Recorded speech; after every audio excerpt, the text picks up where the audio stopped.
Good morning, ladies and gentlemen, and welcome to today's edition of WORDCHEW. I've been looking at communication, communicating your revelation, your vision, your dreams, or whatever God has revealed unto you. There are so many pastors and so many evangelists in our world today that even the way you communicate the gospel, you have destroyed life. Nobody will ever give their life to Christ because of the way you communicate it. How do you communicate? Communication is key in life. So we're going to look at wisdom and truth. Some people believe that, I want to speak the truth. I'm a very truthful person. I speak the truth. But what is the truth? What is wisdom? Does truth contradict wisdom? You speak the truth. Are you speaking wisdom, or are you just speaking the truth? So, can truth and wisdom be different from one another? Can they contradict? Can they run in parallel? So that's what we're looking at today. Mathew chapter 14, verse 3 to 10. It said, "For Herod had laid hold on John and bound him and put him in prison for Herodias' sake, his brother Philip's wife. For John said unto him, It is not lawful for thee to have her. And when he would have put him to death, he feared the multitude because they counted him as a prophet. But when Herod's birthday was kept, the daughter of Herodias danced before them and pleased Herod. Whereupon he promised with an oath to give her whatever she would ask.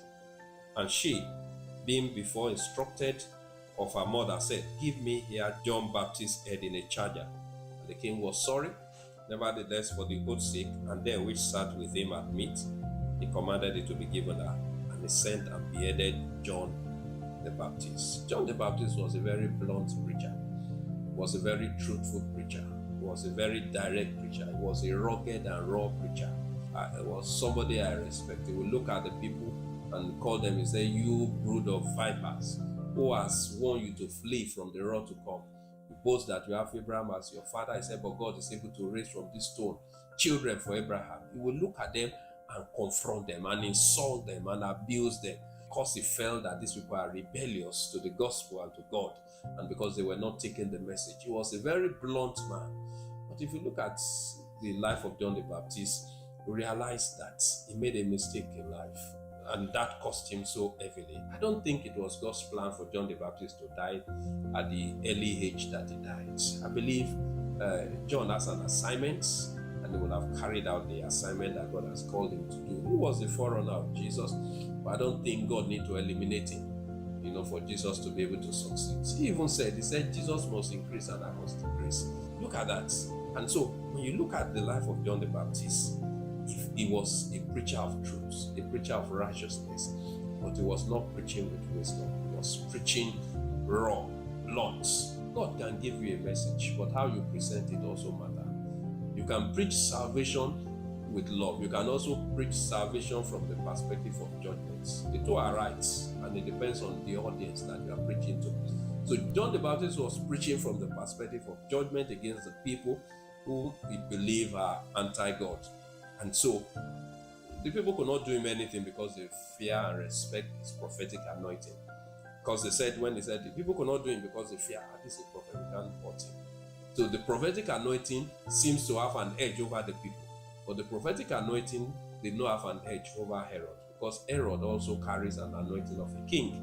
When Herod took his brother Philip's wife, and then when John heard that, he said, it is not lawful for thee to have her. Truth is not lawful. You cannot snatch your brother Philip's wife. It is wrong, for you to have her. And then they say Herod will have killed him. But even Herod still feared the multitude because they counted him as a prophet. He was fearing the backlash. But it means he was not really happy for that. Where did he preach that message? I'm sure he will have preached in the wilderness or wherever he was preaching. And the king will have felt blackmailed, will have felt insulted, abused, or discredited by John the Baptist. Nobody could challenge Herod, but John was the only one who could challenge Herod.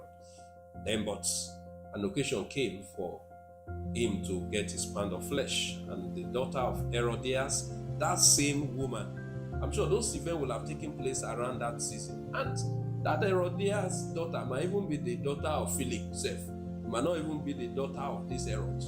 And then dance, and the king said, "Okay, what can you have? Up to half of my kingdom." And the girl says, I want the head of John the Baptist, and they cut off the head of John the Baptist. Don't lose your head because of lack of wisdom. I believe John died for lack of proper presentation. I also believe that John died because he delved into an affair that was not concerning. He was not sent. Because if he were be sent, he would have said, "Thus said the Lord." But he just delved into political issues. That was not his assignment. His assignment was to prepare the way for Jesus to come. He was not supposed to delve into political matter, and he delved into political matter. Many confuses truth and facts. The fact was, Herod took the wife, but we need to be able to know that Jesus is the way, the truth, and the life. Many things that looks like facts or truth to us might be fact, but they might not be the truth. For you to discern the truth, you must be able to go on that, read the motive, see what really happened. Many things that appear to look like, oh, this is what happened, might not really be the truth. So, truth is constant and not relative. In our world today, they say, oh, truth is relative, but truth is never relative.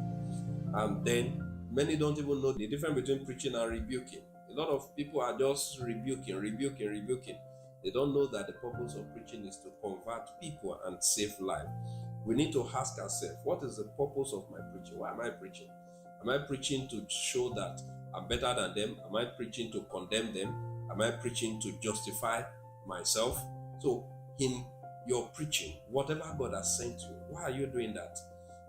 So John the Baptist failed to communicate very well, and he paid for it. He was not sent to Herod, or was carried away by emotion and chose to be a defender of Philip. Philip was not complaining. Herodias, who was snatched, was not complaining. So why are you carrying somebody's clothes that does not belong to you?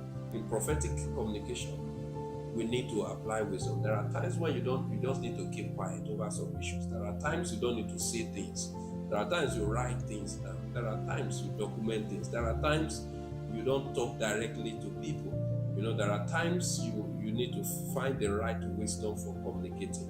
Don't lose your life because you want to show that you are right, or or I speak the truth. I can always speak the truth. I don't care the consequence. The consequence will come.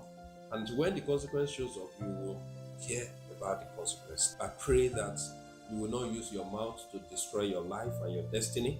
May you learn not to be involved in what does not concern you. And may you stay within your calling and not delve into what you are not called to do. Thank you for being part of today's edition of WORDCHEW. Join us same time tomorrow. God bless you.